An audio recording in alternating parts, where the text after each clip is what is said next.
Welcome to RK tutorial. ఈనాటి వీడియోలో మనము ఏపీ టెట్ పేపర్ 2లో వచ్చినటువంటి మ్యాథమెటిక్స్ సంబంధించినటువంటి కొన్ని క్వశ్చన్లకు ఆన్సర్ చూద్దాం. మనము ఈ ఎగ్జామ్ అనేటువంటిది 21 డిసెంబర్ 2025 షిఫ్ట్ 2లో జరిగినటువంటి ఎగ్జామ్ అనమాట ఇది.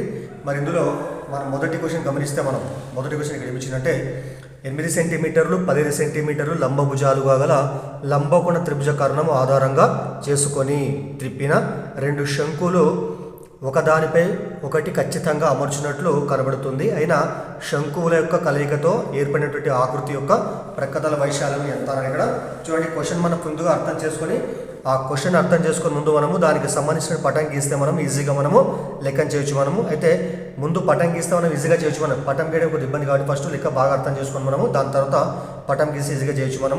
ఏమిచ్చింది ఇక్కడ 8 సెంటీమీటర్లు 15 సెంటీమీటర్లు లంబభుజాలుగా గల లంబకోణ త్రిభుజ కర్ణం ఆధారంగా చేసుకొని త్రిప్పిన రెండు శంకులు ఒకదానిపై ఒకటి ఖచ్చితంగా అమర్చినట్లుగా కనపడుతుందంట అది. అయితే శంకుల కలయికతో ఏర్పడినటువంటి ఆకృతి యొక్క ప్రక్కతల వైశాల్యం ఎంత అన్నాడు. మనకి ఇచ్చిన ఆప్షన్ ఈ విధంగా అనమాట. మరి ఏం చేయాలి, మనము ఒక లంబకోణ త్రిభుజం తీసుకుని దాన్ని ఏం చేయాలి, మనము కర్ణం ఆధారంగా తిప్పాలంట. మనం చూడండి ఇక్కడ మీకు తెలిసిన లంబకోణ త్రిభుజం అంటే సో యాక్చువల్గా ఇట్లా గీస్తాం. మనం లంబకోణ త్రిభుజం అంటే మామూలుగా మనం తిప్పాల్సిన దేని ప్రకారం ఇక్కడ మనం ఇది కర్ణం, ఇది ఎదుటి భుజము ఆసన భుజం, ఇది కర్ణం అనమాట. కానీ మనకి ఇచ్చిన ప్రకారం ఇక్కడ కర్ణాన్ని బేస్ చేసుకొని తిప్పాలి మనం. కాబట్టి ఏం చేస్తాం, కొద్ది పట్టం మార్చి రాసే విధంగా ఇక్కడ చూడండి ఇక్కడ.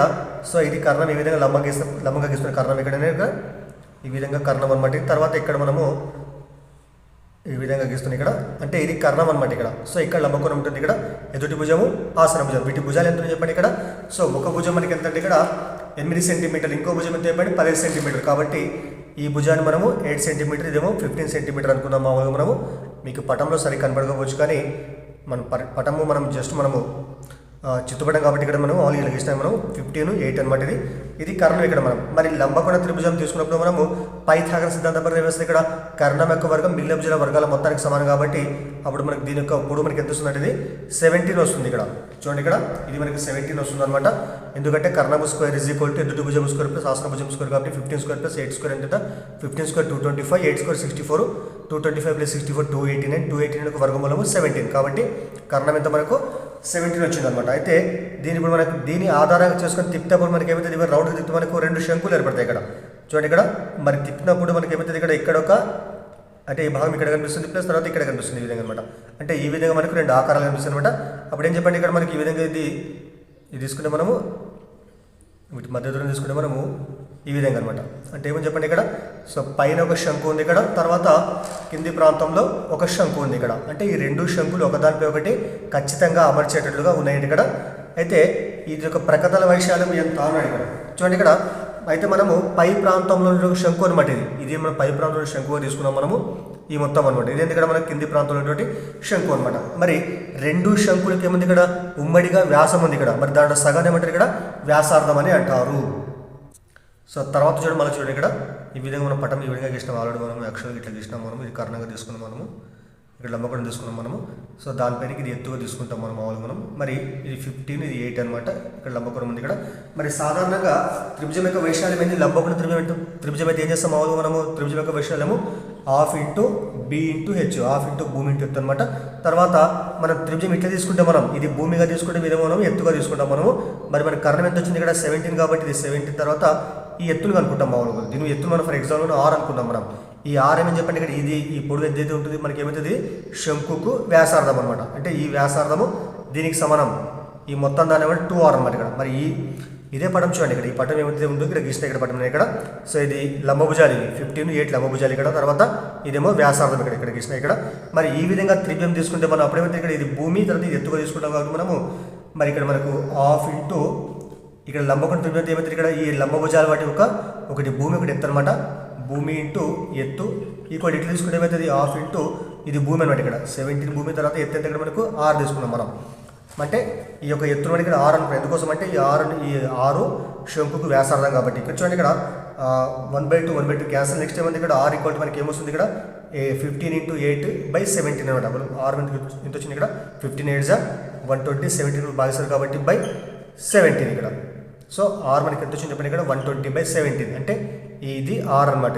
మరి చూడండి పై ప్రాంతంలో ఒక శంకు ఉంది, కింది ప్రాంతం శంకు ఉంది. కాబట్టి పై ప్రాంతం యొక్క శంకు యొక్క ప్రక్కతల వైశాల్యం ఫార్ములా పై ఆర్ ఎల్. అదేవిధంగా కింది ప్రాంతం శంకు ఉంది ఇక్కడ, కింది ప్రాంతం యొక్క శంకు యొక్క ప్రక్కతల వైశాల్యం ఎంత? సో అది కూడా పై ఆర్ ఎల్. సరే దీన్ని మనం ఇది ప్రక్కతల వైశాల్యం అనేటువంటి ఏటవాలు ఎత్తు దాన్ని L1 అనుకుందాం మనం. సో కిందున్న శంకు ఏదైతే ఉంటుందో, క్రింది శంకు ఏదైతే ఉంటుందో ఇక్కడ ఈ విధంగా అనమాట. ఈ శంకు యొక్క ఏటవాలు మనకి ఎత్తు ఏముంది ఇక్కడ మనకు 8 ఉంది ఇక్కడ, దీన్ని L2 అనుకుందాం మనం. మరి రెండింటికి ఏముంది ఇక్కడ ఉమ్మడిగా వ్యాసార్థం R ఇక్కడ మనకు 120/17 ఉందన్నమాట. మరి రెండు ప్రక్కతల వైశాల్యం మొత్తమే ఈ పటం యొక్క మొత్తం వైశాల్యం అవుతుంది మనకి, అది ఉపరితల వైశాల్యం అవుతుంది. మరి ఇక్కడ రాసిన ఇక్కడ ఈ రెండు కలపాలి మనం మొత్తం వైశాల్యం మనకు కావాలంటే. చూడండి ఇక్కడ మరి ఇక్కడ పై ఆర్ ఉమ్మడిగా ఉంది కాబట్టి కామన్ తీద్దాం మనము. మరి పై ఆర్ కామన్ తీస్తే లోపల ఏమిటి ఇక్కడ L1 + L2 అనమాట. మరి పై అంటే అట్లే మనకి అడిగిన ఆన్సర్ మనకి పై అలాగే ఉంచాడు కాబట్టి పైని మార్చకుండా అలాగే పెట్టేద్దాం మనము. సరే పై అలాగే ఉంటుంది ఇక్కడ. తర్వాత ఆర్ అంటే మనకి ఎంత వచ్చింది ఇక్కడ 120/17 ఇంటూ మరి L1 + L2. L1 అంటే మనకి ఎంత 15 అనుకున్నాం మనం. 15 + L2 అంటే 8 అనమాట ఇక్కడ. తర్వాత పై ఇంటూ సో 120 × 8 + 15 ఎంత 23/17. మరి మొత్తం కూడా మల్టిప్లై చేస్తే మనకు వచ్చేటువంటి విలువ 2760π/17 సెంటీమీటర్ స్క్వేర్. ఇది మనకు ఆన్సర్ అవుతుంది అనమాట. 120 × 23 గుణిస్తే మనకు వచ్చే విలువ ఏంటంటే 2760 అనమాట. పై అలాగే ఉంటుంది ఇక్కడ, 17 అలాగే ఉంటుంది. కాబట్టి ఈ యొక్క ఆకారం యొక్క ప్రక్కతల వైశాల్యము సో లాటరల్ సర్ఫేస్ ఏరియా మనకి ఎంత ఇక్కడ మనకు 2760π/17 సెంటీమీటర్ స్క్వేర్కి సమానం కావడము జరుగుతుంది. కాబట్టి మనకు ఆన్సర్ ఇక్కడ సెకండ్ ఆప్షన్ 2760/17కు 17 పైకు సమానం కావడం జరిగిందనమాట. సో క్వశ్చన్ మీరు ఇంకోసారి బాగా అర్థం చేసుకోండి, ఇంకోసారి చూసి మీకు ఈజీగా అర్థమవుతుంది. ఇక్కడ త్రిభుజమే ఇక్కడ మనం లంబకోణ త్రిభుజం తీసుకుంటే మనము ఇక్కడ లంబభుజము, తర్వాత ఇక్కడ ఉన్నటువంటి భూమి అనమాట. సో దీనికి వైశాల్యము 1/2 × భూమి ఇంటూ ఎత్తుగా తీసుకుంటాం మనం లంబకోణ త్రిభుజం. నెక్స్ట్ ఇట్లా తీసుకుంటే ఇక్కడ ఇది భూమి, తర్వాత ఇది ఎత్తుగా తీసుకుంటాం మనము. అంటే ఒకే త్రిభుజానికి వైశాల్యం కాబట్టి రెండు కూడా సమానం చేసుకుంటాం ఇక్కడ మనం. 1/2 × 15 × 8 = 1/2 × 17 × R అనమాట. అంటే మనకి R వచ్చేస్తుంది ఇక్కడ. ఈ R ఏమైతుంది ఇక్కడ ఈ రెండు శంకులు కూడా ఉమ్మడి వ్యాసార్థం కాబట్టి సో వాటి యొక్క ప్రక్కతల వైశాల్యం మొత్తమే ఆ వస్తువు యొక్క మొత్తము ప్రక్కతల వైశాల్యం అవుతుంది అనమాట. అది అంతే. తర్వాత రెండో క్వశ్చన్ చూడండి. కొంత సొమ్ముకు రూపాయలు, కొంత సొమ్ముకు 10% రేటుతో, కొంత సొమ్ముకు 10% వడ్డీ రేటుతో, ఇక్కడ యాక్చువల్గా 10% రేటుతో 2 సంవత్సరాల కాలంలో చక్రవడ్డీ బారు వడ్డీల మధ్య భేదము ₹1800 అయినా అదే సొమ్ముపై 4 సంవత్సరాలలో అదే రేటుతో లభించేటువంటి చక్రవడ్డీ ఎంత అని ఇక్కడ ఇది మనకి ఇచ్చినటువంటి క్వశ్చన్ అనమాట. అయితే మనకు తెలుసు 2 సంవత్సరాలకు చక్రవడ్డీకి అంటే ఒకే సొమ్ము పైన అంటే ఒకే అసలు పైన 2 సంవత్సరాల కాలంలో చక్రవడ్డీ మరియు బారు వడ్డీల మధ్య తేడాకు సూత్రం ఏంటంటే so D = P × R/100 square. ఈ సూత్రం ఉపయోగిస్తాం మనం. అంటే 2 సంవత్సరాల కాలంలో P అనేటువంటి సొమ్ము పైన R అనేటువంటి వడ్డీ రేటుతో చక్రవడ్డీకి బారు వడ్డీకి మధ్య తేడాకు D అంటే డిఫరెన్స్ అనమాట. అది ఎంత అంటే ఇక్కడ మనకు D = P × R/100 స్క్వేర్కి సమానం అవుతుంది. ఇది సూత్రం. అయితే లెక్క ప్రకారం మనకి ఇచ్చినటువంటి వడ్డీ రేటు మనకి ఎంత ఉంది 10%. అంటే R అంటే 10%. తర్వాత కాలం ఎంత 2 సంవత్సరాలు కాబట్టి 2 ఇక్కడ రాసిన ఆల్రెడీ మనం ఇక్కడ మనకి అయ్యేటువంటి భేదం ఎంత ఇక్కడ మనకు 1800 ఇక్కడ అంటే D అంటే మనకు 1800 అనమాట. ఇది కనుక్కుందాం మనం. దాని తర్వాత మనం P కనుక్కొని దాని తర్వాత Pకు మనకి ఏం చేస్తున్న తర్వాత మనము చక్రవడ్డీ కనుక్కుంటాం మనం 4 years అనమాట. మరి D మనకి ఎంత 1800 కాబట్టి 18 ఇక్కడ రాసిన ఇక్కడ 1800 = సో P × R అంటే మనకి ఎంత చెప్పండి ఇక్కడ సో 10%, 10/100 స్క్వేర్ ఇక్కడ. మరి 10 × 1 సో 10 ఇక్కడ మరి 1/10 స్క్వేర్ అంటే 100 వస్తుంది ఇక్కడ. అప్పుడు మనకి P ఎంత వస్తుంది చెప్పండి ఇక్కడ P = సో 1/10 స్క్వేర్ అంటే 1/100 అనమాట. 100 × 1800 ఏమొస్తుంది ఇక్కడ సో 18 పక్కన మనకు 2 zeros ఆల్రెడీ ఉంది ఇక్కడ. తర్వాత మళ్ళీ 2 zeros వస్తాయి మొత్తం. అంటే మొత్తం ఎంత అంటే 1,80,000 రూపాయలు. ఇది మనకు అసలు అవుతుంది అనమాట ఇక్కడ మనకు 1/10 స్క్వేర్ అంటే 1/100 అనమాట. 100 × 1800 ఎంత అప్పుడు మొత్తం ఇది అవుతుంది అనమాట. ఇది Pకి సమానం అవుతుంది. మనకి ఏం కావాలి ఇక్కడ మనకు 4 సంవత్సరాలకి ఏంటంటే చక్రవడ్డీ ఎంత అని ఇక్కడ. మరి చక్రవడ్డీకి డైరెక్ట్ సూత్రం లేదు కాబట్టి ఏం చేస్తాం మనము చక్రవడ్డీ ప్రకారం మొత్తానికి సూత్రం కనుక్కుంటాం మనము. So A = P × 1 + R/100 so ⁴ ఇక్కడ n రాస్తాం. ఏంటంటే మనకి 4 years కాబట్టి 4 రాస్తాం ఇక్కడ. మరి P అంటే ఎంత ఇక్కడ మనకు ఇంట కాబట్టి 1,80,000 సో ఇంటూ 1 + R అంటే మనకి ఎంత చెప్పండి ఇక్కడ 10% ఇచ్చాడు కాబట్టి 10/100 వస్తుంది ఇక్కడ. 10/100 కొట్టేసి ఏమొస్తుంది ఇక్కడ 10 × 10 10 × 100 అంటే సో 1/10 ఘాతాంకము 4 డైరెక్ట్ రాసిన ఇక్కడ. మళ్ళీ ఏమొస్తుంది ఇక్కడ 1,80,000 సో ఇంటూ 10 × 10 10 + 1 11 11/10 ఘాతాంకం 4 అంటే ఏమొస్తుంది ఇక్కడ 11/10 ఇంటూ 11/10 ఇంటూ 11/10 ఇంటూ 11/10. ఇది మనకు వచ్చేటువంటి ఈ సూక్ష్మీకరణ ముందు ఇక్కడ 1 2 3 4 zeros ఇక్కడ 4 zeros మొత్తం కూడా క్యాన్సిల్ చేసుకోవచ్చు. ఇప్పుడు మనకి ఏముంటుంది ఇక్కడ 18 into 11 to the power of 4 ఇక్కడ అంటే 11 4 టైమ్స్ మల్టిప్లై చేస్తాం మనం. అప్పుడు ఈ మొత్తం కూడా మనం ఈ విధంగా మల్టిప్లై చేస్తే మనకు వచ్చేటువంటి విలువ ఏంటంటే ఈ మొత్తం కూడా 2,63,538 మల్టిప్లై చేసి మనకు వచ్చేట్టు మొత్తం అనమాట. అంటే 4 yearsకి అయ్యేటువంటి మొత్తం అనమాట. కానీ మనకి యాక్చువల్గా ఏం కావాలి, మనకు చక్రవడ్డీ కావాలి. మనకు చక్రవడ్డీ అంటే ఏం చేస్తాం మనము, ఈ యొక్క మొత్తం నుంచి మనం అసలు తీసేస్తే మనకు వచ్చేటువంటిదే చక్రవడ్డీ అనమాట, కాంపౌండ్ ఇంట్రెస్ట్ అనమాట. మరి ఏంటి మనకి ఇచ్చాడు కాబట్టి 2,63,538 తర్వాత మైనస్ ఎంత, అసలు ఎంత మనకు 1,80,000 కాబట్టి 188,800,00 మనకు తీసేసి మనకు వచ్చే ఆన్సర్ ఏంటంటే 8,3,5,3,8 ఎంత మనకు ఆన్సర్ ఇక్కడ 83,538. కాబట్టి ఇప్పుడు మనకు ఆన్సర్ ఏమవుతుంది ఇక్కడ 4th ఆన్సర్ 83,538 మనకు ఆన్సర్ కూడా చెప్తుంది. అంటే 4 yearsకు అసలుపై అదే వడ్డీ రేటు 10% వడ్డీ రేటుతో ఇటువంటి మనకు చక్రవడ్డీ ఎంతంటే 83,538కి సమానం కావడం జరుగుతుంది అనమాట. తర్వాత మూడో క్వశ్చన్ చూడండి. ఇక్కడ ఈ క్రింది వాటిలో లేకపోతే ఈ క్రింది వాణిలో మూడో క్వశ్చన్ చూద్దాం మనము. ఈ క్రింది వాణిలో మిక్కిలి చిన్నది ఏదని ఇక్కడ ఈ క్రింది వాణి మిక్కిలి చిన్నది ఏదని ఇక్కడ అంటే ఇలా చిన్న సంఖ్యలో చెప్పాలి మనము. అయితే ఒకసారి గమనించిన మనకి ఇచ్చినటువంటి ఆప్షన్లలో మనకు అన్ని కూడా మనకి ఏమైనా కరణీయ సంఖ్యలు ఉన్నాయి ఇక్కడ. అయితే వాటి మొత్తం ఒకసారి గమనిస్తే అన్ని కూడా సేమ్ ఉన్నాయి చూడండి. ఇక్కడ 12 + 8 20 అవుతుంది, 13 + 7 ఎంత 20, 14 + 6 20, 15 + 5 20 అనమాట. అంటే వాటి మొత్తం కూడా 20కి సమానం అవుతుంది. ఇక్కడ ఇప్పుడు ఏం చేస్తాం మనం, మనకు సూత్రం తెలుసు already, √a + √b whole square ఏమొస్తుంది చెప్పండి, ఇది a + b + 2√ab అనమాట. దీని ప్రకారం మనం కనుక్కొని మనం ఈజీగా మనము దీన్ని ఆన్సర్ చేస్తాం. మనము దీన్ని వర్గం చేస్తే మనకి ఏమొస్తుంది, ఇక్కడ వర్గం జరిగిన వర్గం చేస్తే ఏమొస్తుంది అంటే మనకి దీనికి ఏ అంటే మనకి ఎంత √12, b అంటే √b అంటే √8 ఉంది ఇక్కడ ఈ విధంగా అనమాట. a + b ఏమొస్తుంది అప్పుడు 12 + 8 ఇక్కడ అంటే 20 అవుతుంది. 20 + 2 ఇంటూ రూట్ మనకి ఎంత ab కదా, 1296 అనమాట ఇది దీనికి విలువ. తర్వాత ఇదేమొస్తుంది 13 + 7 అంటే 20 + 2√1391 ఇక్కడ. తర్వాత ఇది కూడా ఏమొస్తుంది తర్వాత 20 + 2 ఇంటూ √14/84 తర్వాత 15 + 5 20 + 2√15/5 మరి ఇక్కడ మొత్తం సేమ్ ఉన్నాయి చూడండి. ఇక్కడ 2 సేమ్ ఉన్నాయి ఇక్కడ.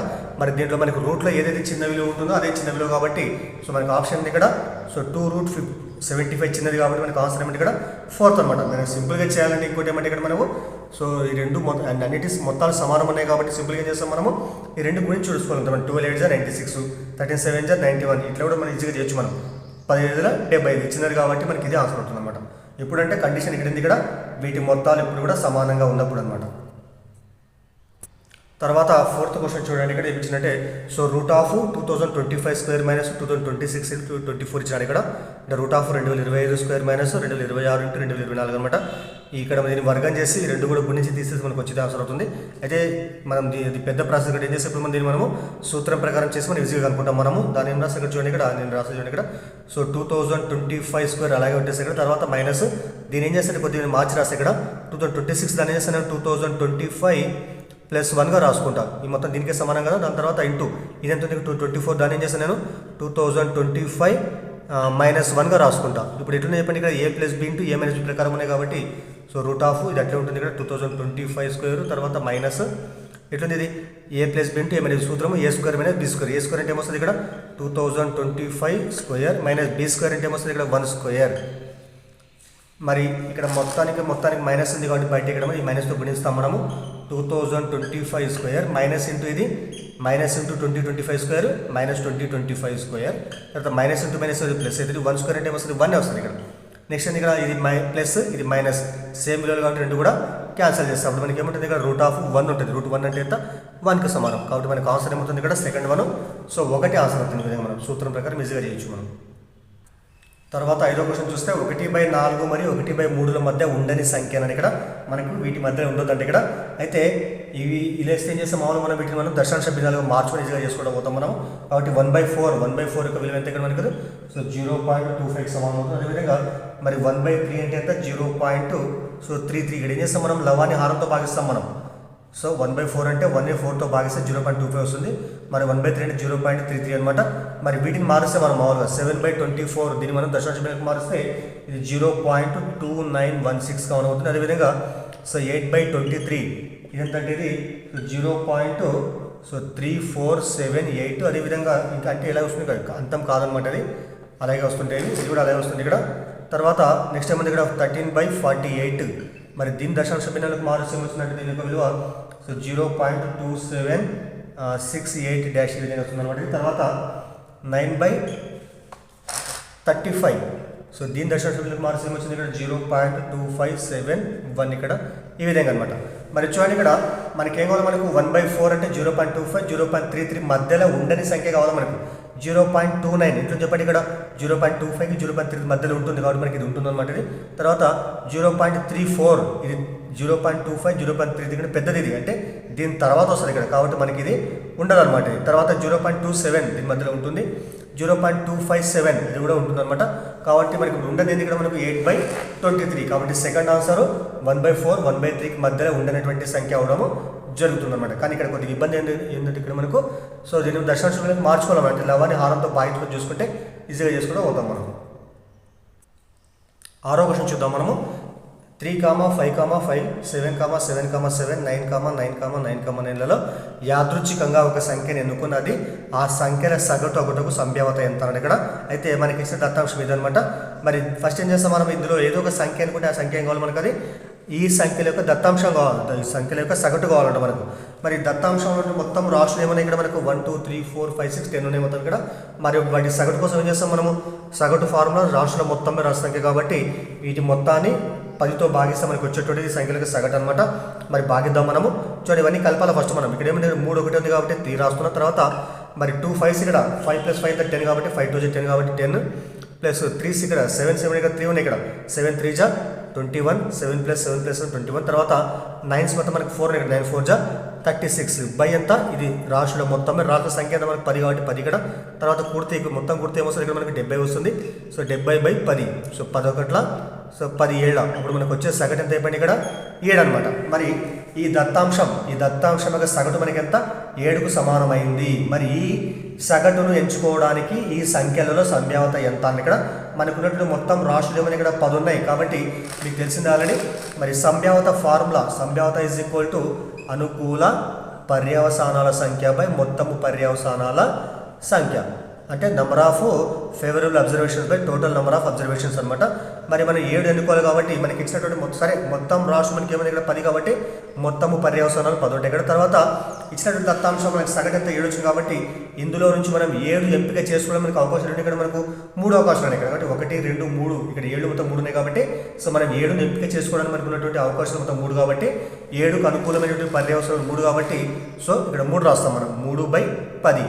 కాబట్టి ఇచ్చిన దత్తాంశం నుంచి మనము 7ను ఎంపిక చేసుకోవడానికి అంటే సగటును ఎంపిక చేసుకోవడానికి సంభావ్యత ఏంటంటే 3/10 ఇది మనకు అవసరం అవుతుంది అనమాట. కాబట్టి సో ఇందులో ఆప్షన్ ఏంటి ఇక్కడ సెకండ్ ఆప్షన్ 3/10 అవసరం అవుతుంది. ముందు మనకి ఇక్కడ 7వ క్వశ్చన్ గమనిద్దాం. మనము 7వ క్వశ్చన్ ఏమిచ్చిందంటే క్రింది వాటిలో కేంద్రీయ స్థాన విలువ కానిది అని ఇక్కడ క్రింది వాటిలో కేంద్రీయ స్థాన విలువ కానిది మనకి ఇచ్చిన ఆప్షన్ ఏమైనా సగటు వ్యాప్తి మధ్యగతం బాహుళకం అనమాట. అయితే సగటు మధ్యగతము బాహుళకం ఈ మూడింటి ఏమంటారు కేంద్రీయ స్థాన విలువ అంటారు. మరి ఇప్పుడు కేంద్రీయ స్థాన విలువ కాంతి ఏమంటే ఇక్కడ వ్యాప్తి అనమాట. సో వ్యాప్తి మాత్రమే కేంద్రీయ స్థాన విలువ కాదు, కానీ సగటును మధ్యగతాన్ని బాహుళకాన్ని కలిపి కేంద్రీయ స్థాన విలువలు అంటారు. మరి వ్యాప్తి అంటే గరిష్ట విలువ మరియు కనిష్ట విలువ మరి భేదాన్ని వ్యాప్తి అని అంటారు ఇదనమాట.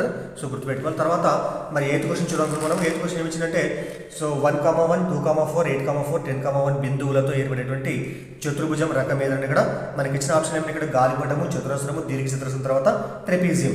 మరి ఇచ్చినటువంటి భుజాలు ఏమిటి ఇచ్చినటువంటి బిందువులు ఏమిటి ఇవన్నీ కూడా చతుర్భుజానికి శీర్షాలు అనమాట. మరి అవన్నీ కూడా కింది వాటిలో దేనికి శీర్షాలంటే మనకు ఫస్ట్ వీటి ధర్మాలు తెలియాలి మనకి.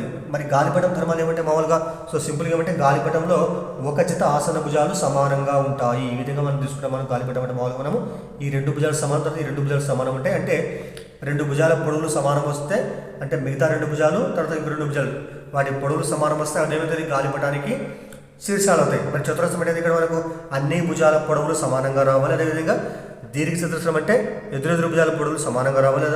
మరి ట్రెపీజియం అంటే ఏ భుజాల పొడవులు కూడా సమానంగా ఉండాల్సిన అవసరం లేదు. కాబట్టి ఇప్పుడు ఏం చేద్దాం, మనం ఇచ్చినటువంటి 4 శీర్షాలతో మనము సో ప్రతి రెండు వరుస బిందువుల మధ్య దూరాన్ని కనుక్కుందాం మనం. మరి మధ్య దూరానికి formula d so √(x2 - x1) whole square plus తర్వాత y2 - y1 ఇది 2 బిందువుల మధ్య దూరం అనమాట. ఇది కనుక్కుంటే మనకు వచ్చేటువంటిది ఆ భుజాల పొడవులు ఈ విధంగా మన పటం ఏదో ఒకటి జస్ట్ ఈ విధంగా తీసుకున్నాను ఇక్కడ ఇక్కడ మనం ఈ విధంగా తీసుకుంటే ఇక్కడ ఏ, సో బి, సి, డి తీసుకుంటాం మనం, అంటే వీటి దూరం ఇటు దూరాలు అనమాట ఇక్కడ.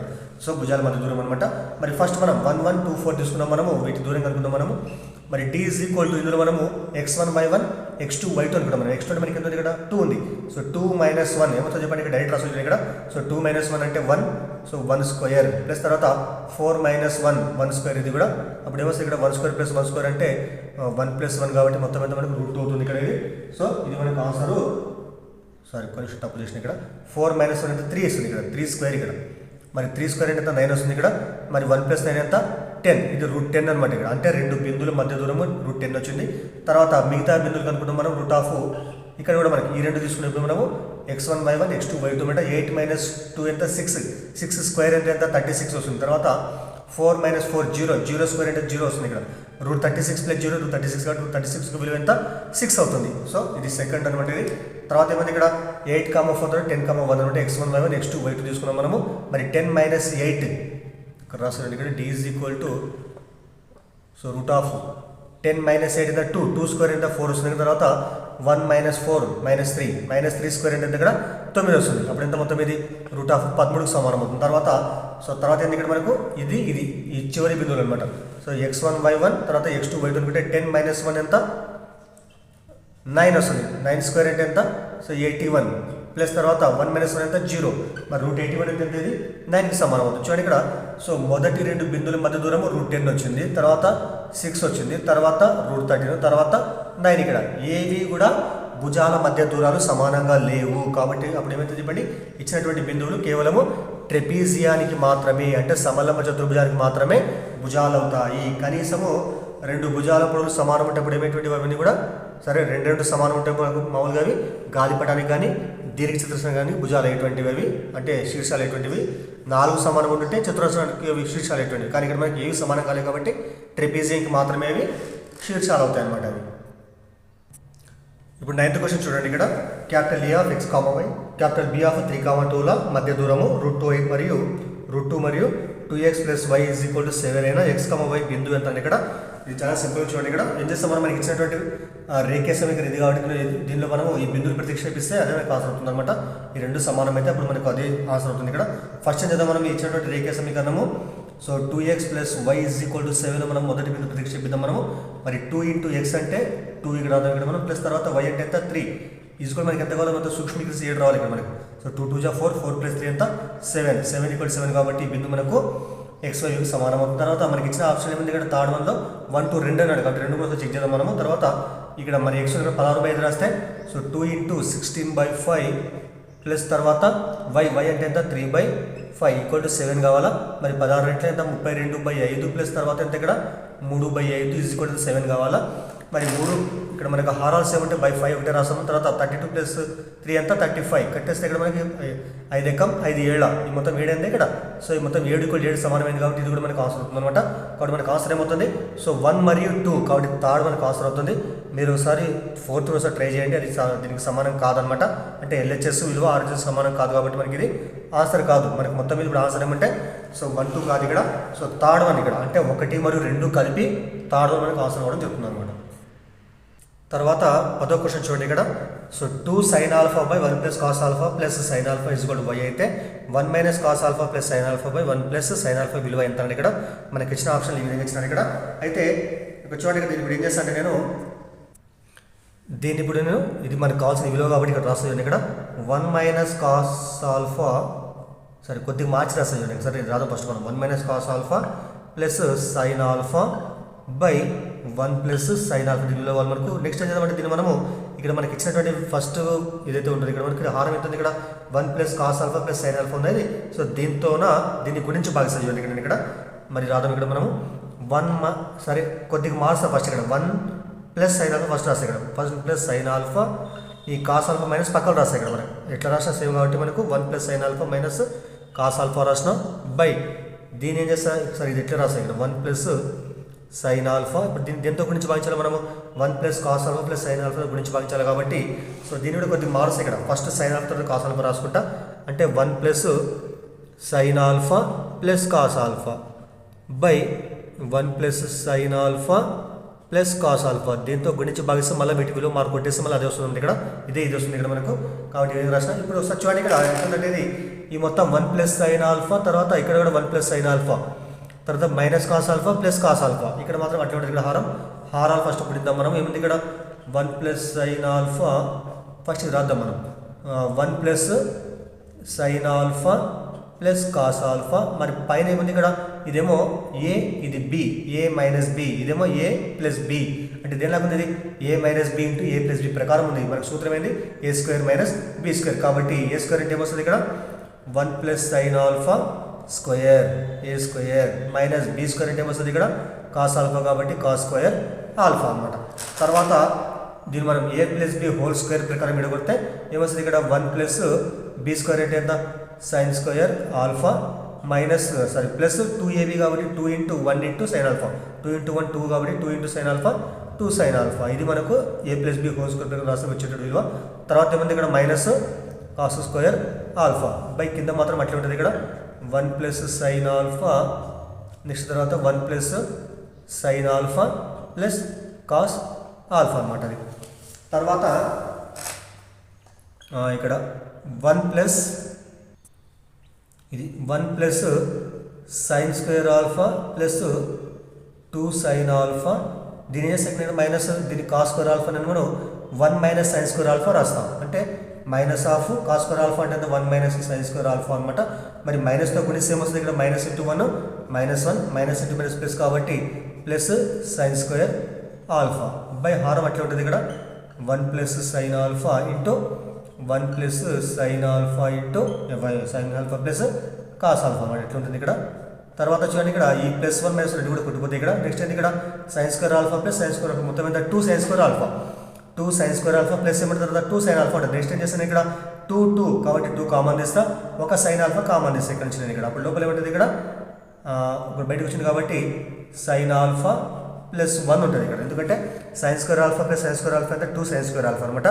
ఆ 2 సైన్ స్క్వేర్ ఆల్ఫా తర్వాత 2 సైన్ ఆల్ఫా నుంచి 2 సైన్ ఆల్ఫా బయటికి తీసినప్పుడు లోపల ఉంటుంది సైన్ ఆల్ఫా ప్లస్ 1 ఉంటుంది బై ఎంత ఇక్కడ. తర్వాత మళ్ళీ ఇది అట్లా ఉంటుంది ఇక్కడ 1 ప్లస్ సైన్ ఆల్ఫా ఇంటూ ఎంత ఇక్కడ 1 ప్లస్ కొద్దిగా ముందు మనం కాస్ ఆల్ఫా రాద్దాం. కాస్ ఆల్ఫా ప్లస్ తర్వాత సైన్ ఆల్ఫా అనమాట. చూడండి ఇక్కడ 1 plus sine alpha 1 plus sine రెండు కూడా కొట్టుకుపోతే ఇక్కడ అప్పుడు మనకి ఏముంటుంది ఇవ్వండి ఇక్కడ.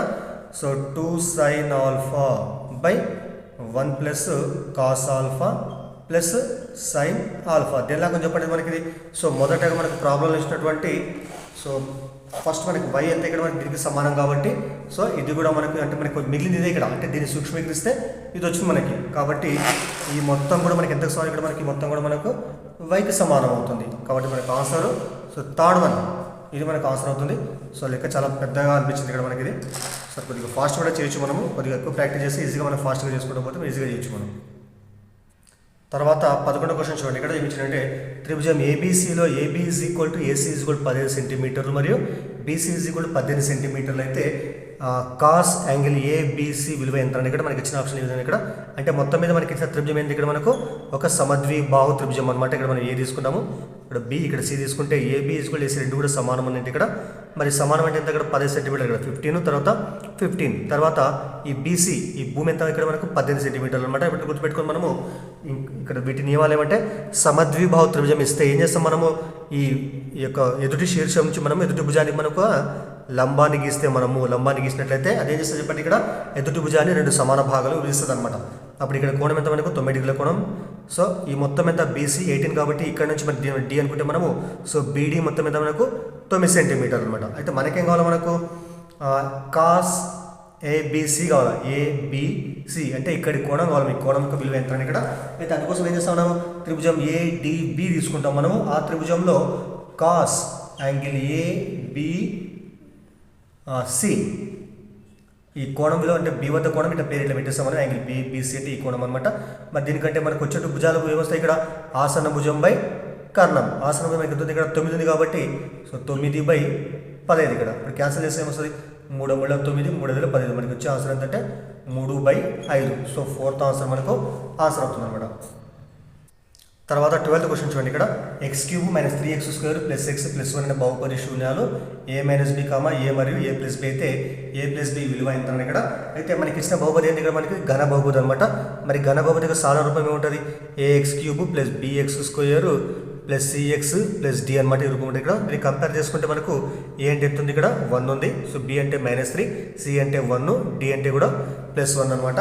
సో దాని ప్రకారం చేస్తాం మనం. తర్వాత ఇక్కడ దీనికి ఇచ్చిన మూలాలు మనకి ఏమైనా ఇక్కడ 1, 2, 3 3 మూలాలు కాబట్టి ఇది మన ఫస్ట్ దాన్ని మనము ఆల్ఫా, సెకండ్ దాన్ని బీటా, తర్వాత థర్డ్ దాన్ని మనము గామా అనుకుందాం మనము. మరి ఘన బహుపది యొక్క శూన్యాలకు గుణకాల మధ్య సంబంధానికి సూత్రాలు ఉంటాయి. మీకు తెలుసు అది ఆల్ఫా + బీటా + గామా ఈక్వల్ ఎంత మనకు -b/e అనమాట. దాని ప్రకారం మనం ఫస్ట్ మనము ఇది సూక్ష్మీకృతం మనం ఒక ఆల్ఫా అంటే ఎంత మనం a - b అనుకున్నాం కాబట్టి ఆల్ఫా అంటే a - b + బీటా అంటే మనకి a కి సమానం అవుతుంది. తర్వాత గామా అంటే ఇక్కడ a + b అనమాట. a + b = -b/a మైనస్ మరి b అంటే మనకి ఎంత ఉంది ఇక్కడ యాక్చువల్గా -3 + b అంటే -3 ఉంది. -b అంటే ఏమొస్తుంది ఇక్కడ? సో 3/a అంటే ఎంత ఇక్కడ మనకు? a అంటే సో ఏం లేకుంటే 1 కాబట్టి ఇక్కడ మొత్తం 3/1 అంటే సో 3నే రాసుకోవచ్చు మనం. దట్ ఇంప్లైస్ చూడండి ఇక్కడ -b + b క్యాన్సిల్ అయిపోతుంది ఇక్కడ. మరి a + a ఎంత మొత్తము? సో 3a = 3 అవుతుంది. ఇక్కడ 3/1 3 ఇక్కడ మరి క్యాన్సిల్ చేస్తే 3 చేస్తే మనకి a అంటే ఇక్కడ మనకు 1కి సమానం అవుతుంది. a అంటే 1 అనమాట. తర్వాత అదేవిధంగా మళ్ళీ ఆల్ఫా బీటా గామాల మధ్య సంబంధం ఉన్నట్టు ఇంకో సూత్రం ఏంటంటే ఆల్ఫా × బీటా × గామా ఇదంతా మొత్తం మనకి -d/aకి సమానం అవుతుంది. మరి ఆల్ఫా అంటే ఎంత? ఇంతకు చెప్పినా కదా అక్కడ ఇచ్చాడు కదా a - b అనమాట. a - b సో బీటా అంటే ఎంత?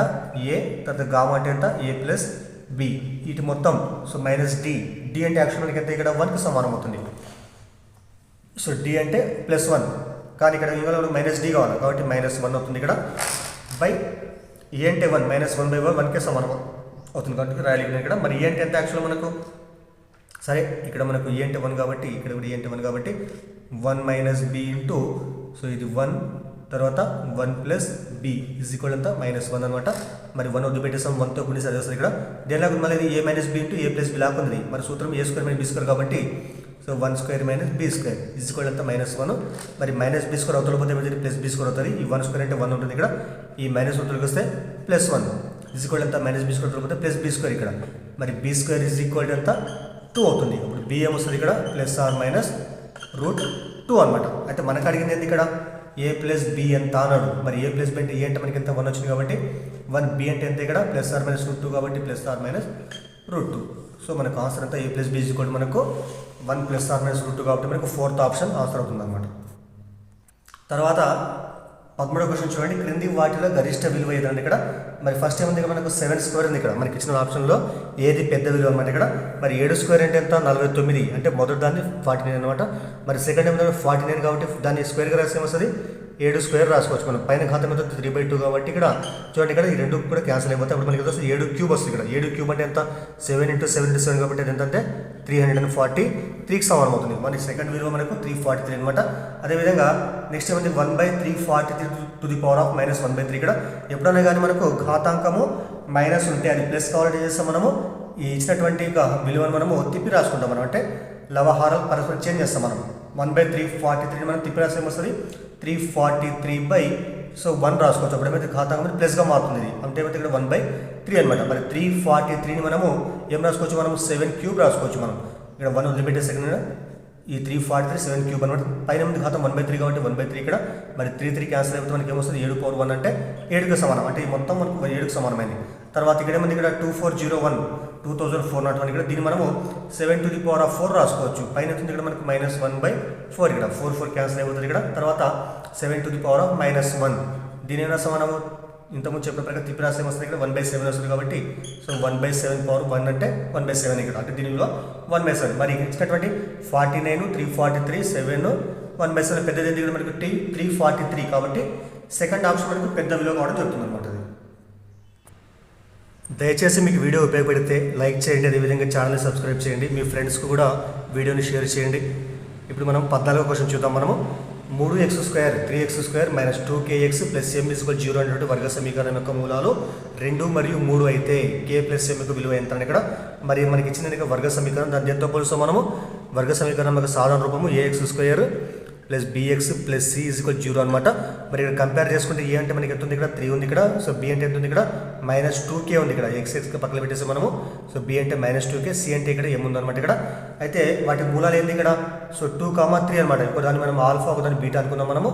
మరి వర్గ సమీకరణం యొక్క మూలాలు ఆల్ఫా బీటాలు అయితే వర్గ సమీకరణం యొక్క శూన్యాలకు గుణకాల మధ్య సంబంధం ఏంది మనకి తెలుసు already. Alpha plus beta is equal to -b/a గా రాస్తాం మనము. తర్వాత శూన్యాల లబ్ధం అంటే ఏం చేస్తాం మనము alpha into beta is equal to c/a. ఇది మనకు ఆల్రెడీ తెలిసినటువంటి విషయమే. మరి వీటి శూన్యాలు మనకి ఏమి ఇచ్చినాయి 2, 3 కాబట్టి ఆల్ఫా అంటే 2, బీటా అంటే 3 కాబట్టి సో ఆల్ఫా ప్లస్ బీటా ఏమొస్తుంది ఇక్కడ మనకు 2 + 3 అంటే 5 వస్తుంది. 5 ఈజ్ ఈక్వల్ టు -b. చూడండి ఇక్కడ ప్లస్ b అంటే మనకి అంతే ఇక్కడ -2k అనమాట. మరి -b అంటే ఏమొస్తుంది ఇక్కడ +2k వస్తుంది. +2k -b/a. ఏ అంటే ఎంత ఇక్కడ మనకు 3 వచ్చినాడు ఇక్కడ 3 అనమాట. దీని నుంచి మనకు k అంటే ఏమొస్తుంది ఇప్పుడు 3/15/2. సో k అంటే ఇక్కడ మనకు 3/15 2 × 2 అనమాట. సో k అంటే మనకి ఎంత ఇప్పుడు 15/2. అదేవిధంగా తర్వాత ఆల్ఫా ఇంటూ బీటా అంటే 2 × 3 అంటే 6 ఈజ్ ఈక్వల్ టు c అంటే ఎంత మనకి ఎంత m ఇచ్చినాడు ఇక్కడ. మరి చూడండి ఇక్కడ c అంటే m ఇచ్చినాడు కాబట్టి సో m అంటే m/3 ఇక్కడ 3 6 18 ఈక్వల్ టు m ఇక్కడ. సో m అంటే మనకి ఎంత వచ్చింది ఇక్కడ సో 18 వచ్చింది ఇక్కడ. అయితే మనకు అడిగింది ఇక్కడ k + m విలువ ఎంత అని రెండు కూడాలి అంతే మనం సింపుల్గా. So k + m is equal k అంటే ఎంత 15/2 + 18. సో 18 కింద హారం లేకుంటే 1 తీసుకుంటాము. తర్వాత ఒక 2 2 ఒక 15 తర్వాత సో 2 18 36 + 15 ఎంత 51/2. సో మనకు ఆన్సర్ ఇక్కడ సెకండ్ ఆప్షన్ 51/2 మనకు ఆన్సర్ అవుతుంది అనమాట ఇది. తర్వాత 10వ క్వశ్చన్ చూస్తే ఏవైనా రెండు ఆసన కోణాల మొత్తం 180 డిగ్రీలు అయితే ఆ కోణాలు ఏమన్నా ఇక్కడ ఏవైనా రెండు ఆసన కోణాల మొత్తం 180 డిగ్రీలు అయినచ్చు ఆ కోణాల పేర్లను అడిగింది ఇక్కడ. మరి వాటి పేరు మనకి ఏమైనా మీకు తెలిసింది ఆల్రెడీ. వీటికి ఆన్సర్ సెకండ్ వన్ రేఖీయ ద్వయం అనమాట. రేఖీయ ద్వయం అంటే ఇక్కడ అంటే ఒకే రేఖపై అంటే ఒక సరళరేఖపై ఉన్నటువంటి మొత్తం కోణంతో 180 డిగ్రీస్ అనమాట. సో వాటిపైన ఒక మనము ఏదైనా రేఖను గీస్తాం ఒక సరళరేఖను గీస్తాం ఒక కిరణాన్ని గీస్తే మనము దీనికి ఏమైతే చెరువు పని కోణాలు ఏర్పడతాయి ఇక్కడ. సో ఇక్కడ x కోణము తర్వాత ఇక్కడ y కోణం అనుకుంటే మనం x + y వీటిని ఏమంటారు యాక్చువల్గా ఆసన కోణాలు. వీటి మొత్తం ఎంత ఇక్కడ మనకు 180కి సమానం అనమాట. ఎటువంటి కోణాలు అంటే వాటిని ఏమంటారంటే రేఖీయ ద్వయం అంటారు. పరావర్తన కోణం అంటే అది సో 180 కంటే ఎక్కువ ఉండాలి 360 కంటే తక్కువ ఉండాలి అనమాట పరావర్తన కోణము. మరి పూరక కోణాలు అంటే ఏంది రెండు కోణాలు మొత్తం 90 అయితే ఆ కోణాలు పూరక కోణాలు అంటారు. లంబ కోణం మీకు తెలిసింది ఆల్రెడీ 90 డిగ్రీల కోణాన్ని లంబ కోణం అని అంటారు అనమాట. తర్వాత ఇప్పుడు మనం 16వ క్వశ్చన్ గమనిద్దాం మనము. 16వ క్వశ్చన్ ఏమి ఇచ్చిందంటే ఇక్కడ బిందువు ఏ నుండి R కేంద్రంగా గల వృత్తమునకు గీవనటువంటి స్పర్శ రేఖలు ఏపీ మరియు ఏక్యూల మధ్య కోణము 80 డిగ్రీలు అయినచ్చు 80 డిగ్రీస్ అయినచ్చు. యాంగిల్ PRA కోణం విలువ ఎంత ఇక్కడ. అయితే మనకి ఇచ్చింది ఇక్కడ ఫస్ట్ మనకు ఒక వృత్తం ఉందట. ఆ వృత్తం యొక్క కేంద్రం ఏంది ఇక్కడ మనకు R అనేటువంటి కేంద్రం ఉన్నటువంటి వృత్తం అనమాట ఇది. సో ఈ వృత్తానికి బాహ్యంగా ఏముంది ఒక బిందు ఉంది ఇక్కడ. మరి ఇక్కడ నుంచి వీటికి రెండు స్పర్శ రేఖలు గీస్తాం చూడండి ఇక్కడ ఇవి స్పర్శ రేఖలు అనమాట. సో ఇక్కడ స్పర్శ బిందు ఇక్కడ మనం కోణ ఇక్కడ బిందు P ఇక్కడ బిందు Q అనుకున్నాం మనము. మరి ఏ నుంచి Pకు కలిపినట్లయితే అప్పుడు వచ్చేటువంటి దాని ఏమంటారు వ్యాసార్థం అంటారు. ఇది కూడా వ్యాసార్థం అవుతుంది ఇక్కడ ఇది కూడా వ్యాసార్థం అనమాట. మరి లెక్క ప్రకారం మనకి ఏమి ఇచ్చింది ఇక్కడ సో AP AQ రెండు కూడా వృత్తానికి స్పర్శ రేఖలు. మరి AP మరియు AQల మధ్య కోణం సో ఇక్కడ ఏ కదా ఇక్కడ సో AP AQ వీటి మధ్య కోణం ఎంత 80 డిగ్రీస్ ఇక్కడ. ఈ మొత్తం కోణం ఎంత సో ఈ మొత్తం కోణము 80 డిగ్రీలకు సమానం మొత్తం ఈ మొత్తం 80 డిగ్రీస్ అనమాట. అయితే మనకేమడిగింది ఇక్కడ యాంగిల్ PRA అంటే ఇక్కడ ఏం చేయాలి మనం ఒక ఈ కేంద్రాన్ని తర్వాత బాహ్యం కలుపుతూ ఒక రేఖను గీస్తాం ఇక్కడ మనం. సో అంటే PRA అంటే ఇక్కడి కోణం ఎంత అన్నాడు. అయితే మనకు తెలుసు ఆల్రెడీ ఇక్కడ మనకు స్పర్శ బిందువు వద్ద వృత్త వ్యాసార్థానికి తర్వాత స్పర్శ రేఖ మధ్య ఏర్పడే కోణం మీద 90 డిగ్రీల కోణం ఉన్నది ఇక్కడ. అంటే ఇప్పుడు మనము త్రిభుజము PRA తీసుకుంటే ఇది ఒక లంబకోణ త్రిభుజం అనమాట. నెక్స్ట్ ఏంది ఇక్కడ ఈ వృత్త కేంద్రం తర్వాత బయట బిందువు కలిపేటువంటి రేఖాఖండం ఏదైతే ఉంటుందో ఈ దూరము ఈ యొక్క కోణం ఉందా ఇక్కడ ఈ కోణాన్ని అంటే ఏ వద్ద కోణం QAP వద్ద కోణాన్ని రెండు సమాన భాగాలు విధిస్తుంది అనమాట. అంటే ఈ మొత్తం కోణం 80 అయితే ఇక్కడి కోణం ఎంత ఉంటుంది మనకి ఇక్కడ 40 ఉంటుంది ఇక్కడ. అయితే మీకు తెలిసి ఇంకోటి త్రిభుజంలో మొత్తం 3 కోణాలు ఉంటాయి వాటి మొత్తం ఎంత 180కి సమానం. కాబట్టి ఇక్కడ ఎంత ఇక్కడ మనము కోణం ఎంత 90 డిగ్రీస్ ఇక్కడ 90 + 40 ఎంత 130కి ఎంత కలిపితే మనకు 180 వస్తుంది చెప్పండి 50 కలపాలి. కాబట్టి మనకు R వద్ద కోణం ఎంత 50 డిగ్రీస్. కాబట్టి మనకు ఆన్సర్ సెకండ్ మనం 50 డిగ్రీస్ మనకు ఆన్సర్ అవుతుంది అనమాట. సో ఇవి మనకు పేపర్ 2లో వచ్చినటువంటి మ్యాథ్స్ బిట్లు ఇవన్నీ కూడా. సో మీకు దయచేసి వీడియో ఉపయోగపడితే లైక్ చేయండి అదేవిధంగా ఛానల్ని సబ్స్క్రైబ్ చేయండి. Thank you. సో ఇవన్నీ కూడా మనకు డిఎస్సి కూడా ఉపయోగపడే అవకాశం ఉంది కాబట్టి ఇవి మనకు డిఎస్సి కూడా ఉపయోగపడతాయి. సో దాంతోపాటు మన యొక్క ఛానల్లో టెట్కి సంబంధించినటువంటి ప్రతి కూడా పేపర్ 1 కానీ పేపర్ 2కి సంబంధించినటువంటి అన్ని క్వశ్చన్లు కాన్సెప్ట్ చేయడం జరిగింది. అవి కూడా ఒకసారి చూడండి మీకు డిఎస్సికి యూస్ఫుల్ అయ్యేటువంటి అవకాశం ఉంటుంది అనమాట. Thank you.